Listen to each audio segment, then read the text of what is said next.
നിങ്ങൾ എല്ലാവരും സുഖമായിട്ടിരിക്കുകയും വിചാരിക്കണം. ഇവിടെ ഞങ്ങൾ സുഖമായിട്ടിരിക്കണം. ഇവിടെ ഇപ്പോൾ തണുപ്പൊക്കെ ഒന്ന് ചെറുതായിട്ടൊന്ന് കുറഞ്ഞു തുടങ്ങിയിട്ടുണ്ട് കേട്ടോ. അന്നേരം എന്താ പറയുക, ചൂടായിട്ടില്ല. ജാക്കറ്റൊക്കെ ഇടണം, പുറത്തേക്ക് ഇറങ്ങണമെന്ന് വെച്ചിട്ടുണ്ടെങ്കിൽ. പക്ഷേ അടുത്ത ആഴ്ച തുടങ്ങിയിട്ട് കുറച്ചും കൂടി നല്ല ഒരു വാമായിട്ട് വരുന്നുണ്ട്. ഇനിയിപ്പോൾ സ്നോ വീട്ടിലൊന്നും ഉണ്ടാവില്ല എന്ന് വിചാരിക്കണം. അങ്ങനെയൊക്കെ പോകണം ഇവിടുത്തെ വിശേഷങ്ങൾ. അപ്പോൾ ഇന്ന് നമ്മൾ ഉണ്ടാക്കുന്നത് എന്താണെന്ന് വെച്ചിട്ടുണ്ടെങ്കിൽ ഒരുപാട് വലിയ സാധനമൊന്നുമല്ല, നമ്മുടെ വീട്ടിലുള്ള സാധനം. അപ്പോൾ നമുക്ക് ഇതിലേക്ക് നമുക്ക് മെയിനായിട്ട് വേണ്ടത് ഏത്തക്കായും വേണം, മുട്ടയും വേണം. ഇത് രണ്ടും നമ്മുടെ വീടുകളിൽ എപ്പോഴും ഉണ്ടാവുന്നതല്ലോ. ഏത്തക്കായ ഞാൻ കടയിൽ നിന്ന് വാങ്ങിച്ചതാണ്, മുട്ട ഇവിടെ ഉണ്ടായ മുട്ട. അപ്പോൾ ഇത് വെച്ചിട്ട് ഇത് നമുക്കൊന്നറിയാം, നമുക്ക് ചോറിൻ്റെ കൂടെ കഴിക്കാം, അല്ലെങ്കിൽ ചായയുടെ കൂടെ കഴിക്കാം, അല്ലെങ്കിൽ വെറുതെ തന്നെ കഴിക്കാം, അല്ലെങ്കിൽ കുട്ടികൾക്ക് സ്കൂളിൽ പോകുമ്പോൾ ലഞ്ചായിട്ട് കൊടുത്തുവിടാം, അല്ലെങ്കിൽ പിള്ളേരെ പറ്റിക്കാൻ വേണ്ടിയിട്ട് പിസ്സ എന്ന് പറഞ്ഞിട്ട് വേണമെന്ന് വെച്ചിട്ടുണ്ടെങ്കിൽ അങ്ങനെയും കൊടുക്കാം. എങ്ങനെയൊക്കെ വേണമെങ്കിലും കഴിക്കാം. റെഡിയാക്കിയിട്ട് എടുക്കാനാണെങ്കിലും വലിയ പാടൊന്നുമില്ല. ഒരു സാധാരണ ഒരു വീട്ടമ്മയ്ക്ക് വീട്ടിലെ കുട്ടികൾക്ക് ഭയങ്കര സിമ്പിളായിട്ട് റെഡിയാക്കിയിട്ട് കൊടുക്കാൻ വേണ്ടി പറ്റിയ ഒരു ഹെൽത്തി ആയ ഒരു സാധനം. വേറെ ഒന്നും ഇട്ടിട്ടൊന്നുമില്ല. അപ്പോൾ ഇതിലേക്ക് നമുക്ക് ഫസ്റ്റ് നമുക്ക് ഏത്തക്കായ നമുക്ക് കട്ട് ചെയ്തിട്ട് എടുക്കാം. ഏത്തക്കായ നല്ല ചെറുതായിട്ട് നല്ല നെരുന്നിനെ കട്ട് ചെയ്തിട്ട് എടുക്കാം.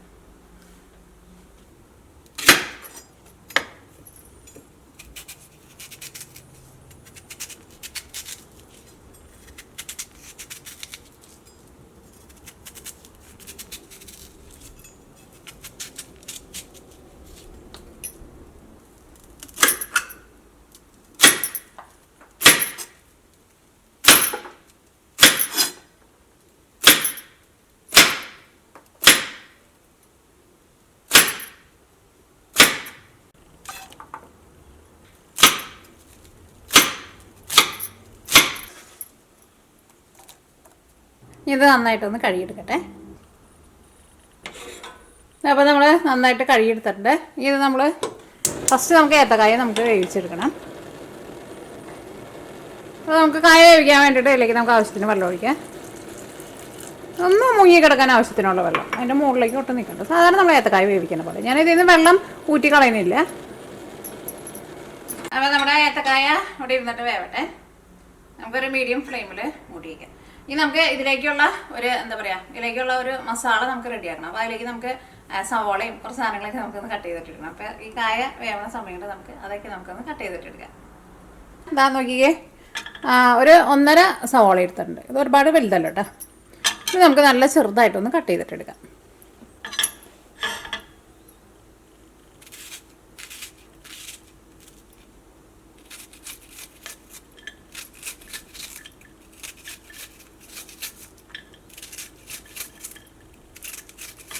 നമുക്ക് ഇതിലേക്ക് വേണ്ടത് ഇതേപോലത്തെ ഒരു കഷ്ണം ഇഞ്ചി എടുത്തിട്ടുണ്ട്. പിന്നെ ഇത്രയ്ക്ക് വെളുത്തുള്ളി, ഒരു 5 വെളുത്തുള്ളി, ഒരു ഏകദേശം അളവിലിട്ട്. ഇതും നമുക്ക് നല്ല പൊടിയായിട്ട് നമുക്ക് കട്ട് ചെയ്തിട്ടെടുക്കാം.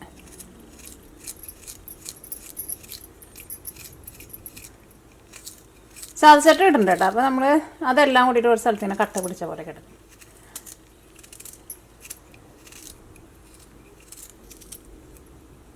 ഓക്കെ, ഇനി അടുത്തത് നമ്മുടെ വെളുത്തുള്ളി.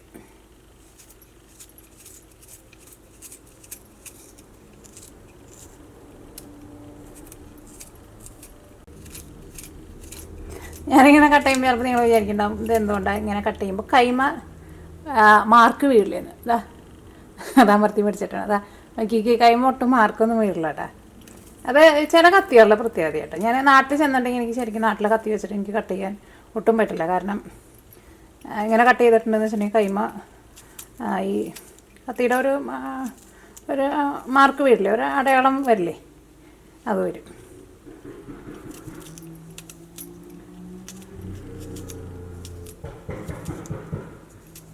ഇതിന് നല്ല മൂർച്ചയുണ്ട് താനും, കൈമേന്ന് ഒട്ടും പാട് വീഴുകയും ചെയ്യില്ല. എനിക്കാണ് ഓരോ സ്റ്റീലിൻ്റെ അത് ക്വാളിറ്റി അനുസരിച്ചിട്ടുള്ള വ്യത്യാസം തോന്നും. ചിലതിങ്ങനെ ഭയങ്കര ഷാർപ്പായിട്ടിരിക്കും. നമ്മൾ തൊട്ടുണ്ടെങ്കിൽ തന്നെ നമ്മുടെ കൈമയ്ക്ക് മാർക്ക് വീഴും. പിന്നെ നമുക്ക് ഇതിലേക്ക് കുറച്ച് കറിവേപ്പിലയും വേണം. പിന്നെ അടുത്തത് നമുക്ക് ഇതിലേക്ക് വേണ്ടത് പച്ചമുളക്. അത് നിങ്ങളുടെ എരിവിനനുസരിച്ചിട്ട് ചേർക്കാം. നല്ല പൊടിയായിട്ട് കട്ട് ചെയ്തിട്ടെടുക്കാം. ഇത് എരിവ് വളരെ കുറവുള്ള മുളകാട്ടെ. ഇവിടെ ചെറിയ ടൈപ്പ് കിട്ടും ഇതിൻ്റെ തന്നെ, അതിന് നല്ല എരിവാണ്, ഇതിന് എരിവ് കുറവാണ്. ഇത് റെഡിയാക്കാൻ വേണ്ടിയിട്ട് ഞാനിവിടെ 2 തക്കാളി എടുത്തിട്ടുണ്ട്. പിന്നെ സാധാരണ നമ്മൾ കറികളിലേക്കൊക്കെ ചേർക്കണ മസാലപ്പൊടികളും പിന്നെ ഗരം മസാലയും വേണം. അപ്പോൾ ഈ നമ്മുടെ ഏത്തക്കായ എന്തായി നോക്കട്ടെ. ഞാനിവിടെ തീ കുറച്ചിട്ടിട്ടുണ്ടായിരുന്നു. ഏത്തക്കായ എന്തുണ്ട്, ഏത്തക്കായ്ക്ക് ഒരുപാട് വേവൊന്നുമില്ലല്ലോ. വെള്ളം ഉണ്ടെന്ന് വെച്ചിട്ടുണ്ടെങ്കിൽ തുറന്ന് വെച്ചിട്ട് വറ്റിച്ചിട്ട് എടുക്കണം. ഇതിപ്പോൾ നോക്കിയാൽ ഒട്ടും വെള്ളമൊന്നും ഇല്ലാണ്ട് നല്ല കറക്റ്റ് പാകത്തിന് നമുക്ക് വെന്ത് കിട്ടിയിട്ടുണ്ട്. അപ്പോൾ ഈ നമ്മൾ തീ ഓഫ് ചെയ്യണം. അപ്പോൾ ഫസ്റ്റ് നമുക്ക് ഇതിലേക്കുള്ള മസാല റെഡിയാക്കാം. അപ്പോൾ അതിന് വേണ്ടിയിട്ട് നമ്മുടെ പാൻ നന്നായിട്ട് ചൂടായിട്ടുണ്ട്. ഇതിലേക്ക് നമുക്ക് ആവശ്യത്തിന് ഓയിൽ ഒഴിക്കാം. ഇതിലേക്ക് നമുക്ക് മുട്ടയും വേണം കേട്ടോ. അത് നമുക്ക് ഇപ്പോൾ വേണ്ട, ലാസ്റ്റാണ് നമുക്ക് മുട്ടയുടെ ആവശ്യം. അപ്പോൾ നമ്മുടെ ഓയിൽ നന്നായിട്ട് ചൂടായിട്ടുണ്ട്. അപ്പോൾ നമ്മൾ കട്ട് ചെയ്ത് വെച്ചേക്കണ നമ്മുടെ സവോള, ഇഞ്ചി, പച്ചമുളക്, വെളുത്തുള്ളി, കറിവേപ്പില.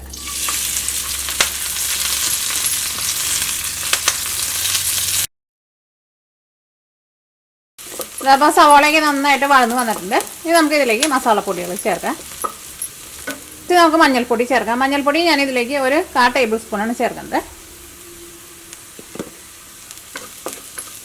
ഇത് നന്നായിട്ട് കുറച്ച് വെച്ചോ. ഈ മഞ്ഞൾപ്പൊടി നന്നായിട്ടൊന്ന് മുരിയട്ടെ. അപ്പോൾ മഞ്ഞൾപ്പൊടി നന്നായിട്ട് മുരിഞ്ഞിട്ടുണ്ട്. ആ മഞ്ഞൾ മുരിഞ്ഞതിൻ്റെ നല്ലൊരു മണമാക്കി വരുന്നുണ്ട്. ഇനി ഇതിലേക്ക് നമുക്ക് മല്ലിപ്പൊടി ചേർക്കാം. മല്ലിപ്പൊടി ഞാനിതിലേക്ക് ഒരു 1/4 ടേബിൾ സ്പൂൺ. അപ്പോൾ മല്ലിപ്പൊടി നന്നായിട്ട് മുരിഞ്ഞിട്ടുണ്ട്. ഇതിലേക്ക് നമുക്ക് മുളക് പൊടി ചേർക്കാം. നമ്മൾ പച്ചമുളക് ചേർത്തിട്ടുണ്ടായിരുന്നു. അപ്പോൾ മുളക് പൊടി നിങ്ങളുടെ എരിവിനനുസരിച്ചിട്ട് ചേർക്കാം. അപ്പോൾ മുളക് പൊടി ഞാനിവിടെ ഒരു 1/4 ടേബിൾ സ്പൂണാണ് ചേർക്കുന്നത്. ഇതിലേക്ക് നമ്മൾ കട്ട് ചെയ്ത് വെച്ചേക്കാം നമ്മുടെ തക്കാളി ഉണ്ടല്ലോ, തക്കാളി ചേർക്കാം.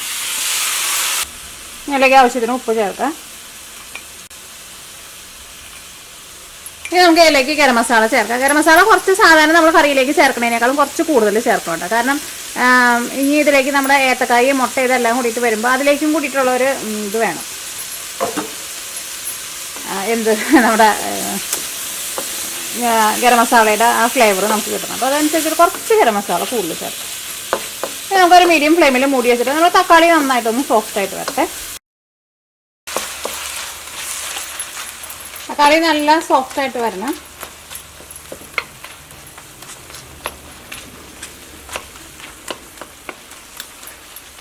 തക്കാളി എപ്പോഴും നമ്മൾ ഒന്ന് നന്നായിട്ട് തക്കാളി ഒന്ന് ചൂടായി തക്കാളിയുടെ കൂടി ജ്യൂസൊക്കെ ഒന്ന് തന്നു കഴിയുമ്പോൾ നമ്മൾ ഇതേപോലെ ഒന്ന് ഉടച്ചു കൊടുക്കണം. അത് കഴിഞ്ഞിട്ട് നമ്മൾ ഒന്നുകൂടി ഒന്ന് മൂടിയിരിക്കണം. എന്നാലേ മാത്രമേ നമുക്ക് എന്നാൽ മാത്രമേ നമുക്ക് തക്കാളി നല്ല ടേസ്റ്റായിട്ട് കിട്ടുള്ളൂ.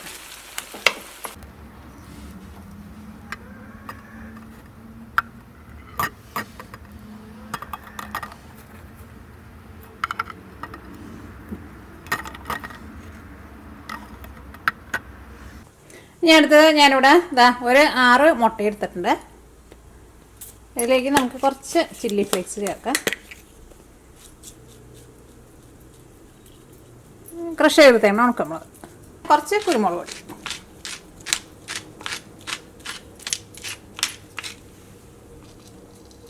ഇതിലേക്ക് ആവശ്യത്തിന് ഉപ്പ്, ഒരു ഇച്ചിരി ഗരം മസാല. ഇനി ഇതെല്ലാം കൂടിയിട്ട് നന്നായിട്ടൊന്ന് മിക്സ് ചെയ്യാം.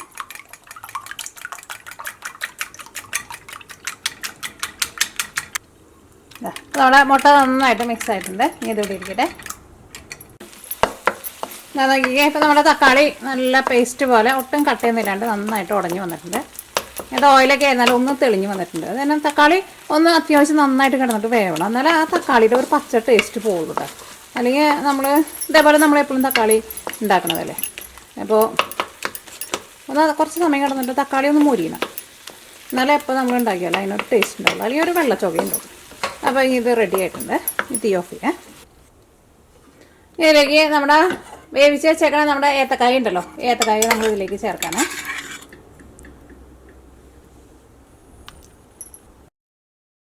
ഏത്തക്കായ നമുക്ക് ഇതിൻ്റെ കൂടെ കൊണ്ട് നന്നായിട്ടൊന്ന് മിക്സ് ചെയ്യാം. അപ്പോൾ ഇതിൻ്റെ ടെക്സ്ചർ നോക്കിക്കേ, ഒരു കുറച്ച് ഇങ്ങനെ എന്താ പറയുക, നമുക്കൊരു പരത്തിയിട്ട് എടുക്കാൻ വേണ്ടിയിട്ട് പറ്റുന്ന ഒരു പാകത്തിലാണ് ഇരിക്കുന്നത്. ഭയങ്കര ഡ്രൈ ആയിട്ട് ഇരിക്കരുത്, എന്നാൽ ഭയങ്കര വെള്ളം പോലെ ഇരിക്കുകയും ചെയ്യരുത്. ഇത് നമുക്കൊന്ന് സ്പ്രെഡ് ചെയ്ത് കൊടുക്കണം.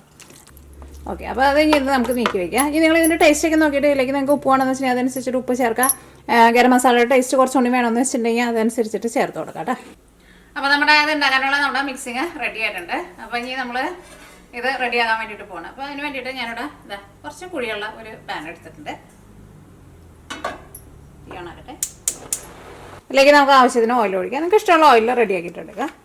അപ്പോൾ നമ്മുടെ ഓയിൽ നന്നായിട്ട് ചൂടായിട്ടുണ്ട്. ഓയിൽ നന്നായിട്ട് ചൂടായി കഴിഞ്ഞ് കഴിയുമ്പോൾ ഒരു മീഡിയം ഫ്ലെയിമിൽ വയ്ക്കാം.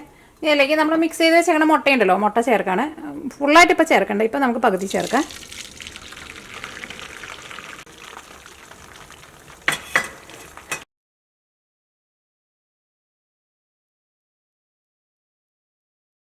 നോക്കിക്കേ, ഇവിടെ കുറച്ച് മാത്രം ഇങ്ങനെ വെള്ളം പോലെ ഇരിക്കണുള്ളൂ, അത് കുഴപ്പമില്ല. ഒരു 3/4 ഭാഗം അത് വെന്തിട്ടുണ്ട്. റെഡി ആക്കിയിട്ട് വെച്ചേക്കണ നമ്മുടെ ഏത്തക്കായും തക്കാളിയും കൂടിയിട്ടുള്ള മിക്സിങ് ഉണ്ടല്ലോ, അത് നമ്മളിതിലേക്ക് ഒഴിക്കാട്ടെ. ഒഴിക്കാല്ല, ഇതിലേക്ക് നമ്മൾ ഇടണം. അപ്പോൾ ഇങ്ങനെ നമുക്ക് ഇടാൻ വേണ്ടിയിട്ട് പറ്റില്ല. അത് ഞാൻ പറഞ്ഞത് നമ്മൾ ഒരുപാട് തിക്കാക്കിയിട്ട് എടുക്കരുതെന്ന്. ഇതിൻ്റെ മുകളിലേക്ക് നമ്മുടെ ബാക്കിയുള്ള മുട്ടയുണ്ടല്ലോ, ആ മുട്ടയും കൂടിയിട്ട് നമ്മൾ ഒഴിക്കുകയാണ്.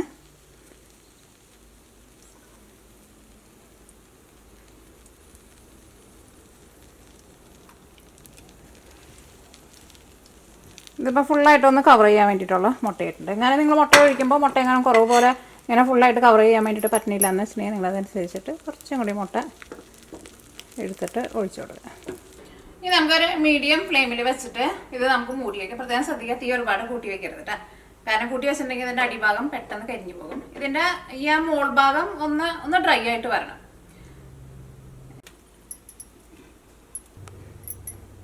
അപ്പോൾ ഞാനിവിടെ ഒരു 5 മിനിറ്റ് ഒരു മീഡിയം ഫ്ലെയിമിൽ മൂടി വെച്ചിട്ടുണ്ടായിരുന്നു. എങ്ങാനും മുട്ട കൂടുതൽ ഇതിൻ്റെ മുകളിൽ വേവാണ്ട് ഇങ്ങനെ വെള്ളം പോലെ ഇരിക്കുന്നുണ്ടെന്ന് വെച്ചിട്ടുണ്ടെങ്കിൽ നിങ്ങൾ എന്ത് ചെയ്യണമെന്ന് വെച്ചിട്ടുണ്ടെങ്കിൽ ഈ സൈഡ് ഏതെങ്കിലും ഒരു സൈഡ് ഒന്ന് പൊന്തിച്ചിട്ട് ഒന്ന് ചരിച്ചു കൊടുക്കുക. അപ്പോൾ മുട്ട കൂടുതലുണ്ടെന്ന് വെച്ചിട്ടുണ്ടെങ്കിൽ അങ്ങോട്ട് താഴത്തേക്ക് പൊക്കോളും. പിന്നെ നിങ്ങൾ ഇതേപോലെ ഒന്ന് സൈഡ് ഒന്ന് പൊന്തിച്ച് നോക്കുകയും ചെയ്യണം കേട്ടോ, കരിഞ്ഞിട്ടുണ്ടോ എന്ന് നോക്കി. നല്ല കറക്റ്റ് ഭാഗത്തിന് ഇരിക്കുന്നുണ്ട്, അടിഭാഗം ഒന്നും ഒട്ടും കരിഞ്ഞിട്ടില്ല. മോൾ ഭാഗം ഒന്ന് ഡ്രൈ ആയി കഴിഞ്ഞ് കഴിയുമ്പോൾ ഇത് നമുക്ക് തിരിച്ചിടാം. ഇതിപ്പോൾ ഒന്നും കൂടി ഒന്ന് ഡ്രൈ ആവാനുണ്ട്. അപ്പോൾ നമുക്ക് ഒരു 2-3 മിനിറ്റും കൂടി നമുക്കൊന്ന് മൂടി വയ്ക്കാം.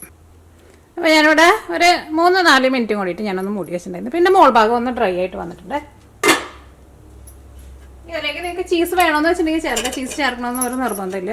അപ്പോൾ നിങ്ങളുടെ വീട്ടിൽ ചീസ് ഇരിക്കുന്നുണ്ട്, കുട്ടികൾക്ക് ചീസ് ഇഷ്ടമാണെന്ന് വെച്ചിട്ടുണ്ടെങ്കിൽ കുറച്ച് ചീസ് ഒന്ന് സ്പ്രെഡ് ചെയ്ത് കൊടുക്കുക. അപ്പോൾ കഴിക്കുമ്പോൾ കുട്ടികൾക്ക് നമ്മുടെ പിസ്സ കഴിക്കണ ഒരു ഫീലുണ്ട്. ഇനി നമുക്ക് ഒന്ന് തിരിച്ചിടാൻ വേണ്ടിയിട്ട് ഇത് ഇങ്ങനെ തന്നെ ഇട്ടിട്ട് നമുക്ക് തിരിച്ചിടാൻ വേണ്ടിയിട്ട് പറ്റില്ലല്ലോ, കാരണം ഇത് കുറച്ച് ഹെവിയാണല്ലോ. അപ്പോൾ ഞാനൊരു വേറൊരു പാത്രത്തിലേക്ക് ഒന്ന് മാറ്റിയിട്ട് ഇതിനെ നമുക്ക് തിരിച്ചിടാം.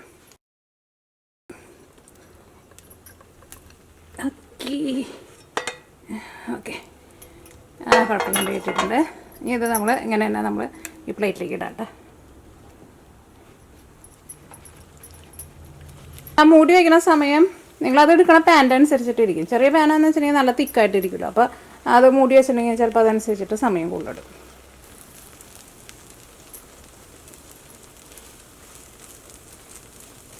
അപ്പോൾ അത് റെഡി ആയിട്ടുണ്ട്. അതിൻ്റെ അടിഭാഗമായിരുന്നാലും വേണമെന്ന് വെച്ചിട്ടുണ്ടെങ്കിൽ ഒന്ന് പൊന്തിച്ച് നോക്കിക്കോ, അടിഭാഗമായിരുന്നാലും വെന്തിട്ടുണ്ട്.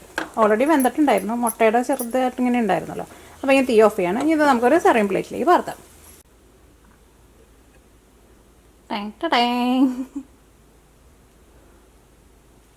ഇത് നമുക്ക് ഓരോ പീസായിട്ട് നമുക്ക് കട്ട് ചെയ്തിട്ടെടുക്കാം.